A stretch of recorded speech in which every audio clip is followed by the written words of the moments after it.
इस धरती पर वो सभी वस्तु उपलब्ध है जिससे मानव सुखी जीवन जी सकता है। इस संसार में इतनी संपत्ति उपस्थित है जिसका उपयोग कर मनुष्य अपनी हर आवश्यकता की पूर्ति कर सकता है। सभ्यता के विकास में मानव ने इन्हीं प्राकृतिक साधनों का उपयोग करके बड़ा से बड़ा आविष्कार किए हैं। संसार में मनुष्य के सुख सुविधा के लिए सभी साधन उपलब्ध हैं। प्रत्येक आविष्कार, खोज, घर, मकान, नगर या सड़क से लेकर हवाई जहाज तक मनुष्य द्वारा किए गए निर्माण उसकी सुखी और समृद्धि के लिए ही तो है। लेकिन सदियों से मनुष्य अभावग्रस्त जीवन का रोना रोता रहा है। कई बार तो आशावादी व्यक्ति भी सुख समृद्धि न मिलने पर हताश हो जाते हैं और सोचते हैं अभी तक सुखी जीवन नहीं मिला, इसका क्या कारण है। कितने लोग यहाँ तक चिंतन करने लगते हैं ईश्वर ने उनके लिए इतना ही सुख अथवा गरीबी निश्चित की है जितना वे भोग रहे हैं। गरीबों का सबसे बड़ा अभिशाप है इसका विचार करना कि वे गरीब है और ये सोचने से वे निर्धन बने रहते हैं। केवल इच्छा करने से लोग अमीर नहीं बन जाता, सदा सोचते रहने से लोग धनवान नहीं बन जाता। संपूर्ण जीवन अमीर बनने के सपने अपने मन में संजोए रखने से कुछ नहीं होगा। जब तक आप धन पाने के लिए परिश्रम नहीं करोगे तब तक आप उसे प्राप्त नहीं कर सकोगे। आप अपने जीवन में अभी तक इसीलिए सफल नहीं हो सके हैं क्योंकि आपने उसे प्राप्त करने के लिए प्रयास नहीं किया है। अपनी सफलता को प्राप्त करने के लिए परिश्रम से जुटना होगा।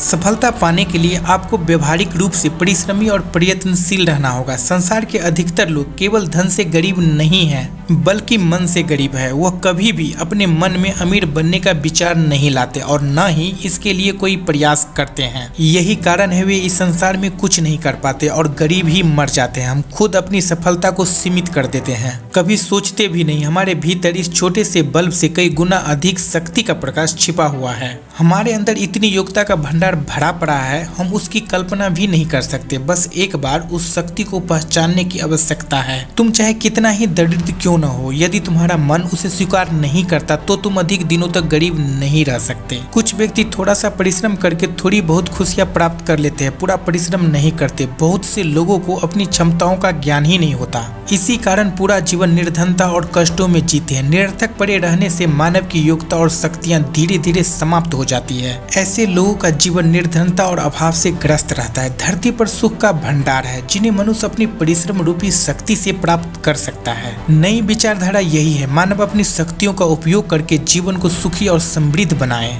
वास्तव में जिस क्षण हम यह जान लेंगे संसार में हमारी प्रत्येक आवश्यकता की पूर्ति संभव है, यदि हम उसे प्राप्त करने की कोशिश करेंगे तो अवश्य वो वस्तु हमारी हो जाएगी। हमारे जीवन में कोई अभाव नहीं रहेगा। तब हम अधिक विश्वास के साथ हम अपने लक्ष्य को प्राप्त करने के लिए आगे बढ़ेंगे। यदि संसार के सभी लोग अपने मन में गरीबी का विचार लाना बंद कर दें, इसकी चिंता या आशंका करना छोड़ दें तो गरीबी स्वयं दूर चली जाएगी। अपने मन में हमेशा सुख और समृद्धि का विचार करो और अपने विश्वास को दृढ़ बनाओ। वास्तव में जीवन संपन्न हो जाएगा। जीवन में किसी तरह का अभाव या गरीबी नहीं रहेगी। धन संपत्ति ही नहीं बल्कि संसार में दूसरे किसी भी वस्तु को प्राप्त करने के लिए मन में दृढ़ इच्छा शक्ति और हृदय में आत्मविश्वास होना चाहिए। निर्धनता के बारे में सोचते रहने से समृद्धि प्राप्त नहीं हो सकती। ठीक इसी तरह बिना दृढ़ इच्छा शक्ति के जीवन के किसी भी क्षेत्र में सफलता प्राप्त नहीं हो सकती। बहुत पहले की बात है, एक गांव में ईसाई धर्म का प्रचार शिखर पर था। बड़ी संख्या में लोग ईसाई धर्म में जुड़ रहे थे। हिंदुओं को इतनी बड़ी संख्या में ईसाई बनते देख कुछ हिंदू धर्म के सुधारकों के मन में वेदना जाग उठी। गांव के सभी लोग ईसाई बन रहे हैं। उन्होंने हिंदुओं को ईसाई बनने से रोकने के लिए गांव में एक आम सभा बुलाकर लोगों को समझाने की योजना बनाई। सभा में प्रवचन के लिए एक विद्वान महात्मा को बाहर से आमंत्रित किया गया। दूसरी ओर उनके विरोधियों ने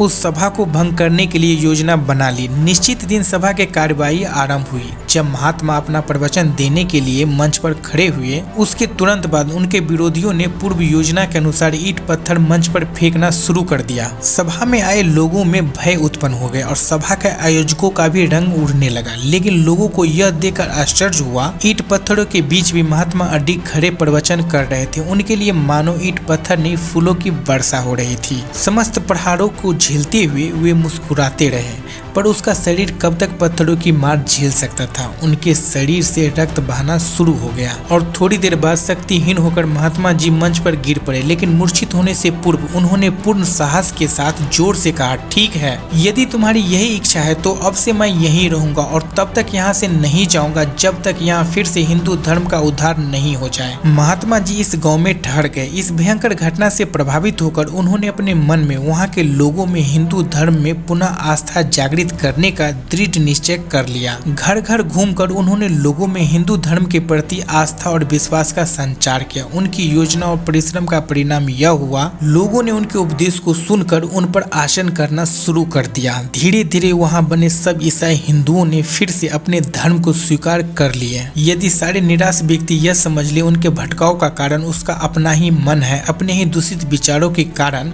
गरीब और अभाव के जंजाल से नहीं निकल पा रहे हैं, जो पाना तो कुछ और चाहते हैं, सोचते उसके विपरीत है, चाहते कुछ और है, करते कुछ और है। यदि यह बात समझ में आ जाए तो मानव जीवन में क्रांति आ जाएगी। एक ऐसे युवक की कल्पना करो जो पढ़कर डॉक्टर बनना तो चाहता है, लेकिन उसके हृदय में दूसरा विचार है। वह सोचता है मैं कुशल डॉक्टर नहीं बन सकता क्योंकि उतनी योग्यता मेरे अंदर नहीं आ सकेगी। मुझे तो डॉक्टरी के बारे में ज्यादा ज्ञान भी नहीं है और होगा भी नहीं। मुझे संदेह है मैं डॉक्टर बन सकूंगा या नहीं, लेकिन मैं कोशिश करता हूँ। क्या आप समझते हैं इस तरह के सोच वाला युवक जिसे अपनी सफलता पर संदेह है और जिसका मन नकारात्मक विचारों से भरा है, वह कभी सफल डॉक्टर नहीं बन सकता। सफल डॉक्टर तो वह युवक बन सकता है जिसमें आशा और उत्साह के साथ साथ डॉक्टर बनने का अटूट विश्वास हो। जिसे विश्वास हो मैं भविष्य में अवश्य ही एक योग्य डॉक्टर बनूंगा, वही बन सकता है। वीडियो अच्छा लगा हो तो लाइक, सब्सक्राइब और शेयर कर देना।